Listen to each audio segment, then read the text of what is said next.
మనం ఏమిచ్చినా కూడా ఆయన రుణం తీర్చుకోగలం. ఈ రోజు దళిత వాడల్లో ఉన్నటువంటి మరి విగ్రహాల్ని మరి మా అంబేద్కర్ అంటే దళిత వాడల్లో ఉంటా మరి వాడల్లో పెట్టుకునే విగ్రహం అని చెప్పి కోన మేధావులకు చంప పెట్టుగా ఈరోజు 1000 కోట్ల విలువ చేసే స్థలంలో విజయవాడ నడిబొడ్డున 206 అడుగుల ఎత్తున అంబేద్కర్ విగ్రహం ప్రపంచంలోనే ఎత్తైన విగ్రహం ఈరోజు మనకు అందించి మనల్ని తలెత్తుకుని చేసినటువంటి నాయకుడిని మనం మళ్ళా గెలిపించుకుందాం. మన పిల్లల భవిష్యత్తు కోసం మన తలరాతలు మార్చుకునే దిశగా ఈ రోజు అడుగులు వేద్దామని చెప్పి కూడా మీ అందరికీ మనవి చేసుకుంటూ మరొక్కసారి ఈ చారిత్రాత్మక ఘటనలో భాగస్వాములైన మీరందరూ కూడా చరిత్ర పుటల్లో మీ యొక్క పేరును చిరస్థాయిగా లిఖించుకోదగ్గ మరి అవకాశం వచ్చిందని చెప్పి కూడా మనవి చేసుకుంటూ మీ అందరికీ సెలవు తీసుకుంటా ఉన్నాను. జై జగన్, జై భీమ్. జూపూడి ప్రభాకర్ రావు గారిని మాట్లాడవలసిందిగా కోరుతున్నాం. ఈనాటి డాక్టర్ బాబాసాహెబ్ అంబేద్కర్ గారి 125వ జయంతిని పురస్కరించుకొని ఏర్పాటు చేస్తున్నటువంటి ఉత్సవం బయట పోలీసు వారికి విజ్ఞప్తి, బయట ఆపేశారు అందరినీ. దయచేసి చాలా ఖాళీ ఉంది, లోపలికి పంపించాలి. బాబు డీసీపీ గారు కొద్దిగా దయచేసి అందరినీ లోపలికి పంపించండి. ఈ ఉత్సవానికి కొత్త బట్టలతోటి అంబేద్కర్ వాదులంతా రాష్ట్ర వ్యాప్తంగా కదిలి వచ్చినటువంటి దయచేసి చాలా మంది బయట ఉన్నారండి, వారందరినీ లోపలికి పంపించవలసిందిగా కోరుకుంటున్నాం. సీఎం గారు బయలుదేరారు, మనమంతా లైవ్ లో చూస్తున్నాం. దయచేసి అందరూ లోపలికి పంపించవలసిందిగా కోరుతున్నాం. అలాగే గేట్ నెంబర్ 4-6 నుంచి అందరినీ పంపించవలసిందిగా కోరుతున్నాం. గేట్ నెంబర్ 4 and 6 నుంచి అందరినీ పంపించవలసిందిగా కోరుతున్నాం. గౌరవ రాష్ట్ర ముఖ్యమంత్రి వర్యులు విచ్చేస్తున్నారు. దయచేసి బయట ఉన్న వారందరినీ లోపలికి పంపించవలసిందిగా కోరుతున్నాం. ఏసీపీ గారికి, డీసీపీ గారికి, సిపి గారికి విజ్ఞప్తి. ఈ యొక్క స్టేడియంకు ఉన్నటువంటి గేట్ నెంబర్ 3, గేట్ నెంబర్ 4 బయట చాలా మంది వెయిట్ చేస్తూ ఉన్నారు. సీఎం గారు గౌరవ ముఖ్యమంత్రి వర్యులు ఇంకొక 5 నిమిషాల్లో ఇక్కడికి రాబోతున్నారు. ఆ 3 గేట్లు బయట ఉన్నటువంటి మన ప్రతినిధులు ఎవరైతే ఉన్నారో వాళ్ళందరినీ కూడా సిపి గారు లోపలికి అనుమతించాల్సిందిగా విజ్ఞప్తి చేస్తున్నాం. డీసీపీ గారికి, ఏసీపీ గారికి, సిపి గారికి ముగ్గురికి కూడా విజ్ఞప్తి. గేట్ నెంబర్ 3, గేట్ నెంబర్ 4 బయట ఉన్నటువంటి ప్రతినిధులందరినీ కూడా లోపలికి పంపించాల్సిందిగా విజ్ఞప్తి చేస్తా ఉన్నాం. గేట్ నెంబర్ 3, గేట్ నెంబర్ 4 బయట ఉన్నటువంటి ప్రతినిధుల్ని లోపలికి పంపించాల్సిందిగా విజ్ఞప్తి చేస్తా ఉన్నాం. ఈ ఉత్సవానికి విచ్చేసినటువంటి ఈ రాష్ట్ర ప్రజలందరూ, ప్రధానంగా దళితులందరూ, అంబేద్కర్ వాదులందరూ కూడా ముఖ్యమంత్రి గారి ఆలోచన విధానం ఏమాత్రం డాక్టర్ బాబాసాహెబ్ అంబేద్కర్ ఆలోచన విధానానికి దూరంగా లేదు. ఇదిగో ఆయన ఆలోచన విధానం ప్రకారమే, ఆయన ఇచ్చినటువంటి రాజ్యాంగం ప్రకారమే నా పరిపాలన సాగుతూ ఉన్నది. దానికి నిదర్శనంగానే ఏర్పాటు చేసినటువంటి ప్రపంచంలో ఎత్తైనటువంటి ఒక విగ్రహాన్ని డాక్టర్ బాబాసాహెబ్ అంబేద్కర్ ఆలోచన విధానాన్ని ఇచ్చినటువంటి జగనన్నకి ఈ రాష్ట్ర ప్రజలంతా, ప్రపంచమంతా చూస్తున్నటువంటి ఈ వేడుకలో భాగమైన వాళ్ళందరూ కూడా ఒక్కసారి కుడి చేయి పిడికిలు బిగించి జై భీమ్ అనే ఒక రణ నినాదాన్ని మీరందరూ కూడా ఇవ్వాలని కోరుతూ ఉన్నాను. ఇది ఒక 100 ఏళ్ల చరిత్ర.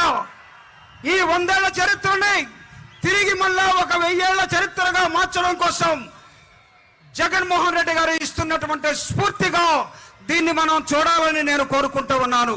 నాకు తెలుసు జై భీమ్ అంటే, అంబేద్కర్ అంటే గుండెలు చించుకునే నినాదాలతోటి ఇక్కడ ఉన్నటువంటి జనం. అంబేద్కర్ అంటే మా ప్రాణం అని చూపించే ఇక్కడ ఉన్నటువంటి ప్రజలు. గౌరవ రాష్ట్ర ముఖ్యమంత్రి వర్యులు అంబేద్కర్ ని ఇదిగో గుండెల్లో పెట్టుకుని జగనన్నని జీవితకాలం జ్ఞాపకం చేసుకునే ఒక చారిత్రక ఘట్టం ఈ విజయవాడ నడిబొట్టున, ఈ విజయవాడలో ప్రతి ఒక్కరు తలెత్తుకుని తిరిగేలాగా చూసే ఒక విగ్రహాన్ని నిర్మించినటువంటి ఒక దాతగా, ఒక రాజ్యాంగాన్ని సరైనటువంటి పద్ధతుల్లో పరిపాలిస్తున్నటువంటి ఒక ముఖ్యమంత్రిగా జగనన్నకి స్వాగతం పలుకుతూ ఉంది ఈ డయాసు. జగనన్న కోసం ఈ డయాస్ ఎదురు చూస్తూ ఉన్నది. లైట్ల మీద కిందకి దిగండి ప్లీజ్, లైట్ల మీద కిందకి దిగండి. నో దిగండి. ఇక్కడ జగనన్న ఆలోచన విధానం ఏమాత్రం ఎవరికి దూరంగా లేదు. జగనన్న ఆలోచన విధానం ఈ రాష్ట్రంలో పేదలకి, ఈ రాష్ట్రంలో దళితులకి, ఈ రాష్ట్రంలో అట్టడుగు వర్గాలుగా ఉన్నటువంటి ప్రతి కుటుంబానికి, ప్రతి కులానికి, ప్రతి ప్రాంతానికి గుండెలకు హత్తుకునేలాగా ఆయన పరిపాలన కొనసాగుతూ ఉన్నది. అంబేద్కర్ విగ్రహం అంటే ఈరోజు ప్రతి రాష్ట్రం కూడా ఇదిగో జగన్మోహన్ రెడ్డి గారు ఏ విధంగా నిర్మించాడో ఆ విధంగా మాత్రమే నిర్మించాలని చూసే ఒక సమయాన్ని జగన్మోహన్ రెడ్డి గారు ఇక్కడ ఇవ్వడం జరిగింది. నాకు తెలుసు రాష్ట్రం మొత్తం కొన్ని లక్షల విగ్రహాలుంటే ఆ కొన్ని లక్షల విగ్రహాలని పెట్టినప్పుడు, ఆ విగ్రహాలను చూసినప్పుడు, ఏప్రిల్ 14th వచ్చినప్పుడు మనలో ఒక విద్యుత్ ప్రవహిస్తూ ఉంటుంది. ఆ విద్యుత్తే ఒక జై భీమ్ అనే ఒక రణ నినాదంగా మారుతూ ఉంటుంది. ఆ విద్యుత్తుని అప్పుడప్పుడు ఆపాలని చూసే వాళ్ళకి, అప్పుడప్పుడు సరఫరా కాకుండా ఉంచాలని చూసే దుర్మార్గులకి ఒక హెచ్చరికగా జగన్మోహన్ రెడ్డి గారు ఇదిగో ఇక్కడ ఒక విగ్రహాన్ని, ఒక విద్యుత్ కేంద్రాన్ని, ఒక విద్యుత్ కేంద్రం ఏ విధంగా విద్యుత్ సరఫరా చేస్తుందో మన ప్రజలందరూ కూడా అలాంటి విద్యుత్ కేంద్రాన్ని ఈరోజు జగన్మోహన్ రెడ్డి గారు 125 అడుగుల ఎత్తైన విగ్రహంతో పాటు దానికి పెడస్టల్ గా ఒక 81 మీటర్ల ఇంకా అడుగులు కలిపి 206 అడుగుల ఎత్తైనటువంటి విగ్రహాన్ని జగన్మోహన్ రెడ్డి గారు ముఖ్యమంత్రిగా, ఆనరబుల్ సీఎం ఈరోజు ఈ రాష్ట్రంలో మనందరికీ ఇవ్వటం జరిగింది. ముఖ్యమంత్రి గారు వచ్చే ముందు ఒకే ఒక్క నిమిషం, ఒకే ఒక్క నినాదాన్ని మీ అందరితో చెప్పించి నేను చెప్పి నా ఉపన్యాసాన్ని ముగించబోతా ఉన్నాను. ఇక్కడ జరుగుతున్నది జగన్మోహన్ రెడ్డి గారికి, పెత్తందారులకి, ఈ రాష్ట్రంలో పేదవాళ్ల పక్షాన నిలబడినటువంటి జగన్మోహన్ రెడ్డి గారు ముఖ్యమంత్రిని ఒంటరి చేయాలని, ఆ ఒంటరి చేసి సమూహాలుగా ఈ ఫెడరల్స్ అంతా కూడా ఆయనతో యుద్ధం చేసి ఎన్నికల్లో ఓడించాలని పండుతున్న కుట్రకి ఇదిగో మేమంతా జగన్మోహన్ రెడ్డి గారు సైన్యంగా ఉన్నాం. అంబేద్కర్ వాదులందరూ కూడా జగనన్నని భుజాల మీద ఎత్తుకొని జై జగన్ అనే ఒక నినాదాన్ని ఇస్తాం. ఆ నినాదం మధ్య ఈ శత్రువులందరూ కూడా కొట్టుకుపోయే విధానంలో ఉంటాలని నేను ఈరోజు మీ ముందు ఒక ప్రార్థన, ఒక విన్నపం ఈ రెండింటిని చేస్తూ the modern democrat doctor Babasaheb Ambedkar, the radical democrat, ఈ దేశంలో డాక్టర్ బాబాసాహెబ్ అంబేద్కర్ ఎవరైతే మోడర్న్ గా ఉన్నారో, ఎవరైతే డెమోక్రాటిక్ గా ఉన్నారో ఆ విగ్రహాన్ని క్లోజ్ చేస్తున్నాం. ఆ విగ్రహాన్ని ఈరోజు మనందరం ముందు ఆవిష్కరిస్తున్నటువంటి జగన్మోహన్ రెడ్డి గారు, ఆనరబుల్ సీఎం గారు ఈరోజు ఆయనకి అర్హత లేదట, ఈ విగ్రహాన్ని తాకే అర్హత లేదని ఇదిగో ఒక చెత్త పత్రిక ఈనాడు అనేది రాయటం జరిగింది. ఆ చెత్త పత్రిక ఇదిగో ఇక్కడ నా ముందు కనబడుతూ ఉన్నది. జగన్మోహన్ రెడ్డి గారు అంబేద్కర్ విగ్రహాన్ని తాకే అర్హత లేదని చెప్పే ధైర్యం వీడికి ఎవడిచ్చాడు? అంబేద్కర్ గురించి ఏనాడైనా ఈనాడు అంబేద్కర్ జీవిత చరిత్రను రాసిందా? అంబేద్కర్ గురించి ఏనాడైనా సరే ఈనాడు పత్రిక సరైన పదంలో మన ముందుకు తీసుకొచ్చిందా?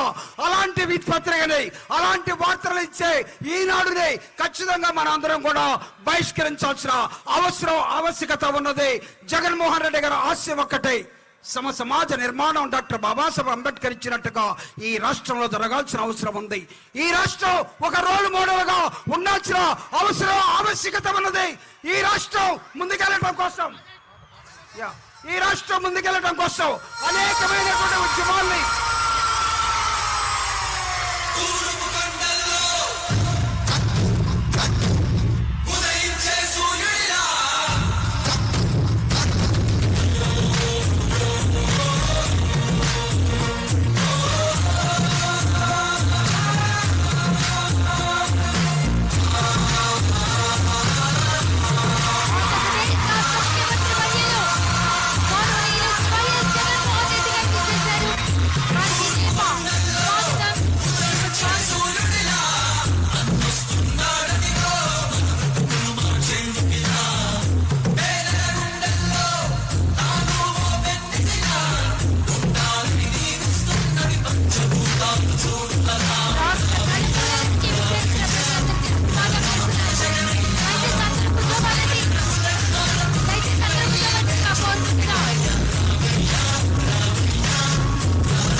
దయచేసి టవర్ ఎక్కారండి. బ్యాక్ సైడ్ వాళ్ళందరూ టవర్ దిగవలసిందిగా కోరుతున్నాం. షాక్ కొట్టే అవకాశం ఉంది. దయచేసి టవర్ దిగవలసిందిగా కోరుతున్నాం. చాలా మంది బ్యాక్ సైడ్ టవర్ ఎక్కారండి, వారందరూ దిగవలసిందిగా కోరుతున్నాం. దయచేసి అందరూ కూర్చోవాలండి. వేదిక మీద ఉన్న వారందరూ కూర్చోవలసిందిగా కోరుతున్నాం.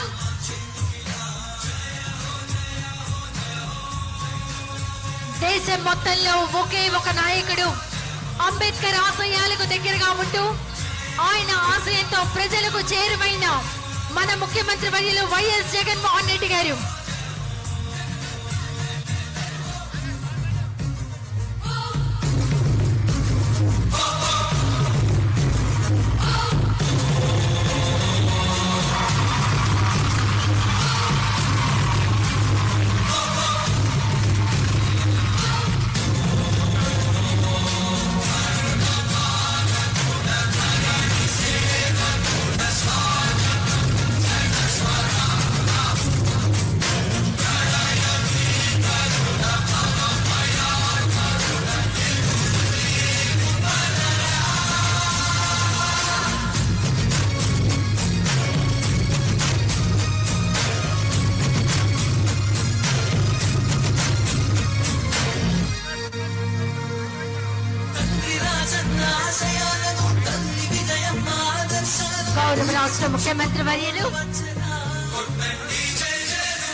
గౌరవ రాష్ట్ర ముఖ్యమంత్రి వర్యులు వారి తండ్రి గారి విగ్రహం వైఎస్ రాజశేఖర రెడ్డి గారి విగ్రహానికి భారతరత్న డాక్టర్ బిఆర్ అంబేద్కర్ విగ్రహానికి పుష్పాంజలి సమర్పిస్తున్నారు. సరికొత్త ఆలోచనలతో కొత్త ఆవిష్కరణలను స్వాగతిస్తూ అభివృద్ధి ఒక్కచోటే ఆగిపోకూడదని రాష్ట్ర వ్యాప్తం అపారని సంకల్పించిన ఆధునిక అంబేద్కర్ మన జగనన్న.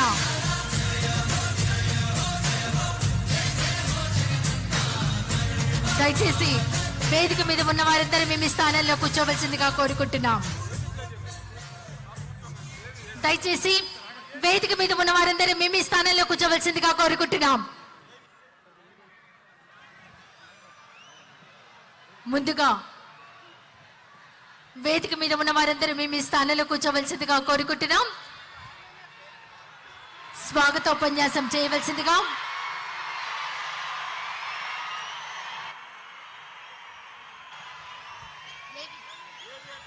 డాక్టర్ బిఆర్ అంబేద్కర్ గారికి సంబంధించి ఏబీ ప్లే చేయవలసిందిగా కోరుతున్నాం. దయచేసి అందరూ మేము ఈ స్థానంలో కూర్చోవలసిందిగా కోరుకుంటున్నాం.